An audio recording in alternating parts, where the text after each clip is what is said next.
नमस्कार दोस्तों, आज मैं आप लोगों के समक्ष सुप्रीम कोर्ट के एक नए जजमेंट के विषय में जानकारी देना चाहता हूं। इसमें सुप्रीम कोर्ट ने जो इस समय कोविड-19 के महामारी की वजह से जिस परिवार में किसी माता पिता की डेथ हो गई हो और इस स्थिति में वहाँ जो बच्चे होंगे उन बच्चों की शिक्षा दीक्षा में किसी प्रकार का प्रभाव ना पड़े, इस तरीके से उन्होंने समस्त राज्यों एवं केंद्र शासित प्रदेशों को नोटिस जारी किया है। यह जो केस है इसको सुप्रीम कोर्ट ने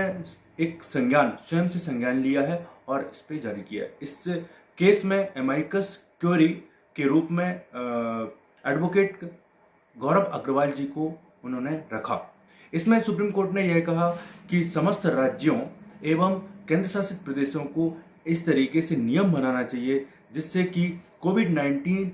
महामारी की वजह से किसी परिवार में या उसके माता हो या पिता हो, इनमें से किसी भी की डेथ हो गई हो, इस स्थिति में वहाँ पर उनके बच्चों का शिक्षा और दीक्षा में किसी प्रकार का प्रभाव नहीं पड़ना चाहिए, अर्थात उनकी शिक्षा दीक्षा निरंतर तौर से चलनी चाहिए और उनमें किसी प्रकार का व्यवधान ना हो। इस तरीके से उन्होंने एक दिशा निर्देश जारी किया है और इस दिशा निर्देश में कुछ बिंदु बहुत ही महत्वपूर्ण है जो मैं आप लोगों के समक्ष साझा करना चाहता हूँ। पहला यह है कि राज्य सरकार, जितने भी राज्य सरकारें हैं या केंद्र शासित प्रदेश समस्त, ये अपने जितने भी कोविड-19 के कारण हुए माता पिता की डेथ या माता या पिता दो में से किसी एक का, ऐसे बच्चे जो अनाथ हैं उनका एनसीआरसीआर में समस्त बच्चों का नाम दर्ज होना चाहिए। मतलब इनका नाम, इनका रिकॉर्ड एनसीआरसीआर में रिकॉर्ड होने चाहिए। सबसे पहले यह उन्होंने जारी किया। दूसरा यह है कि जिला बाल संरक्षण इकाइयों अर्थात DSPU को निर्देश जारी किया कि ऐसे जो कोविड-19 से प्रभावित परिवार हैं और जिनके बच्चे हैं, उनके माता या पिता की डेथ हो गई हो, तो उनको समय समय पर उनका देखरेख करें, उनका संरक्षण करें। और DSPU को यह भी कहा गया कि ऐसे बच्चे जो कि अनाथ हो गए हों, उनके भोजन, राशन, दवा, कपड़े, समस्त चीज़ों की व्यवस्था किया जाए। नेक्स्ट दोस्तों यह है कि जिला बाल संरक्षण अधिकारी, जिला में एक बाल संरक्षण अधिकारी होता है जिसको DCPO के नाम से भी जाना जाता है शॉर्ट में, उनका नाम, मोबाइल नंबर या फिर स्थानीय अधिकारी जो कि बालकों के संरक्षण के लिए कार्य कर रहे हों, उनका एक सभी लोगों को जानकारी होना चाहिए। इस तरीके से वो एडवर्टाइजमेंट करें और इस तरीके से वे बताएं यदि कोविड-19 से किसी प्रकार की फैमिली उनकी वो हो चुकी है, उनकी फैमिली प्रताड़ित हो चुकी है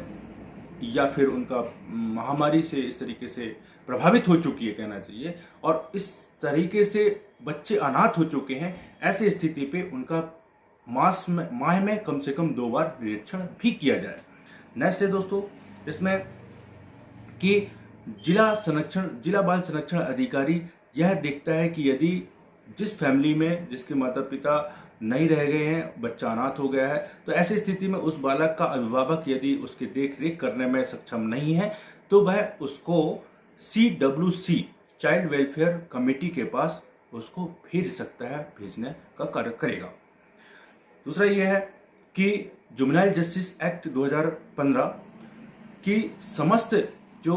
प्रभावशील कार्रवाइयाँ हैं, प्रभावशील उसका प्रभाव है या उस जुवेनाइल जस्टिस एक्ट का के जो लाभकारी सिद्धांत हैं उसका